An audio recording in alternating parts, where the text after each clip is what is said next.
13. Not going to keep it. Prescott breaks the tackle. Picks up a total of 9 more. Oh, no. Oh, no. Oh. You almost got to hope it's a cramp, don't you, if you're a Cowboy fan right there? That bitch is not a cramp, son. That bitch is... That does not look good, Jim. Look at that mug.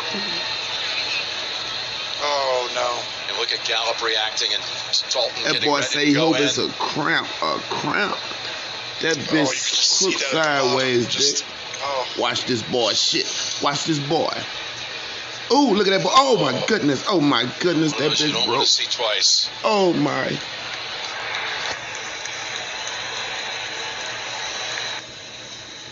You saw it going to break. Dax Prescott's right ankle, right foot turned sideways. Oh, no, it ain't turned no sideways, dick. That bitch out of there. That bitch hanging on by a piece of skin. Stop stunting. No, and that is what appears to be severe. And look at Jason Garrett come out. Check in on his former quarterback. You hate for any team in the National Football League to lose their quarterback, and I think the Cowboys and their fans, everybody knows how important this was is to the success merely of this months team. ago.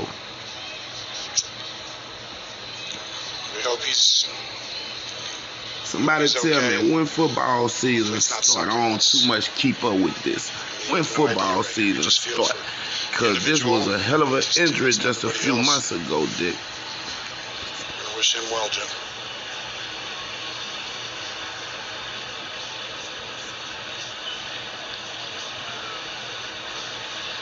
See how long it's taking, too. You know, just the whole game.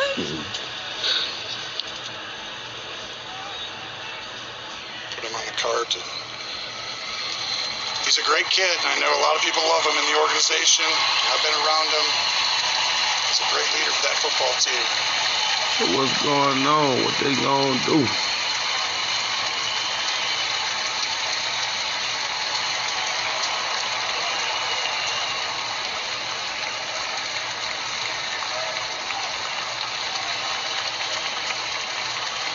Clapping for him. Look at the love for him. That nigga ain't scored no touchdown. What they clapping by? I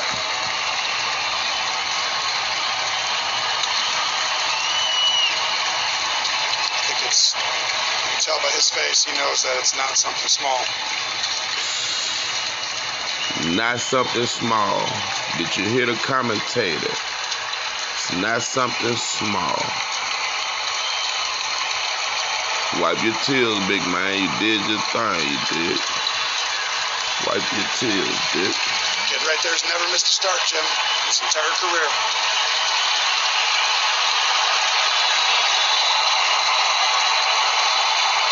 Okay, they rolling my boy out right. Now, let me stop right here.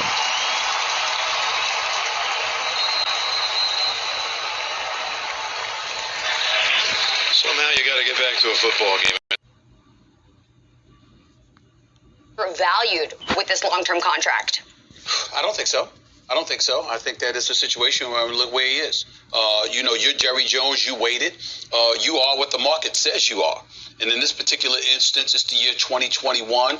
Obviously, the salary cap has been increasing. We know how COVID has compromised the NFL season and the compound fracture of his right ankle. We would expect that to be something so debilitating that it would definitely compromise his ability to get a long-term deal.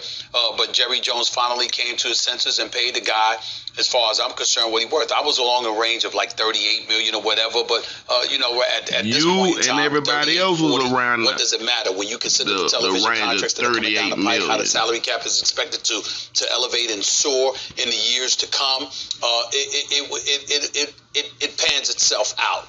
In the end, I'm not going to sit up there and say he's overvalued because I see how horrid the Dallas Cowboys were last season without him.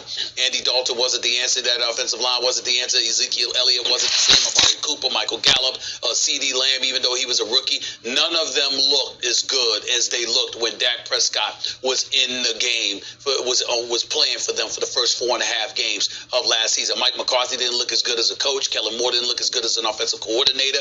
The defense, particularly against the run, was non-existent. instant Dak Prescott departing from that locker room due to his injury had such an incredibly debilitating effect on the franchise that in and of itself elevated his value. We can't just look at it and say, excuse me, these are the numbers a quarterback should get or shouldn't get. Y'all trying to justify the overpayment. To a particular respective franchise. And in that regard, seeing what the Dallas Cowboys were with him compared to what they were without him, there is no question in my mind he's not being overvalued. Of course he's being overvalued because it's a next man up league. And unless that next man up is Patrick Mahomes, if he's resetting the market or just about, because you could have a debate about who has a better deal, Patrick Mahomes or Dak Prescott. Think about that for a second. Mahomes just did his deal.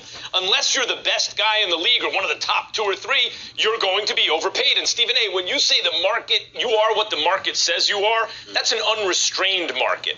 But this market is constrained by the CBA, which is in place in order to make sure the players don't get paid what they're worth. There are all kinds of mechanisms and devices and nonsense for the people that don't understand. Basically, they got to get paid out the same money pool. Can't just pay them what you want out there, Jones' pocket.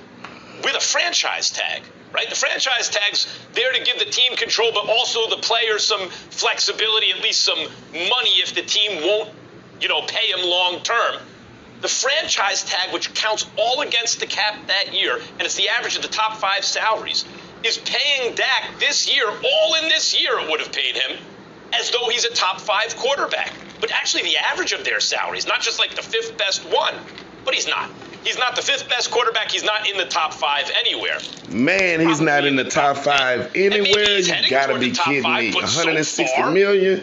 Is he worth you top that money? number No, one. as a matter of fact, to the Cowboys, he had all the leverage in this negotiation because Jerry Jones bungled it so badly along the way that finally we got to the 11th hour and the Cowboys are like, we need some cap relief. Okay, here's the 4-year deal. Yeah, Dak cap Prescott relief. is Cap just talk, good if enough anything. so that his team doesn't want to let him walk out the door. Because as I told you yesterday, the NFL's divided into haves and have-nots. Either you have a quarterback or you don't. The Cowboys believe they have a quarterback. They don't want to lose him. The franchise tag made They don't want to lose him. They ain't want to get a boy $30 million That's different just a than couple of saying months ago. he's worth it. Now They he's now worth have over teams not ready to win the 160 Super million, Bowl.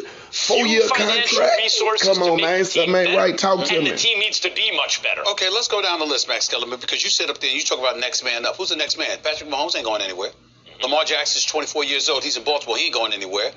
Aaron Rodgers is 36, 37 years of age. He wasn't going to Green Bay. Russell Wilson's 32 years of age. He was thinking about going somewhere else, but obviously the Seattle Seahawks would have to comply to some degree in order for him to go, so the likelihood is that he's not going anywhere. So when we say next man up, who's that next man that Jerry Jones could go out and get to replace Dak Prescott? I'm sorry, it ain't Mitchell Trubisky. It ain't Nick Foles. Who the hell is it? It ain't Big Ben Roethlisberger. Not that you would want that. I mean, who is it? Is it Jalen Hurts? Is it Carson Wentz? Who is it? Who is it? Wilson could have been Deshaun Watson. You could say it could have been Russell Wilson, but okay, I'm going to give up this money to make sure I can keep Dak Prescott, even though he doesn't count debilitatingly against the cap because of the way the deal was structured, and it's a relatively short-term deal in the grand scheme of things. We understand all of those nuances that come along with this contract, which is why, to some degree, we can't completely crucify Jerry Jones for what he ended up paying out, because he thought he definitely bought himself some cushion. My point to you, though, is this. When you look around the league, who are you getting? Because if you went out and you got Russell Wilson, what would you have had to give Seattle in order to get Russell Wilson? So when you say next man up, I'm saying for the Dallas Cowboys, there was no next man. Well, and that's why you were in a pinch, because you waited too long. There was no next man. You squeezed yourself, which you articulated on several occasions about Jerry Jones, which is why you accurately made the prediction that Dak Prescott would get signed to a long-term deal, because Jerry Jones put himself in a corner. You have to look at stuff out there. You saw there were no real options for you, which is why you had to end up giving Dak this money.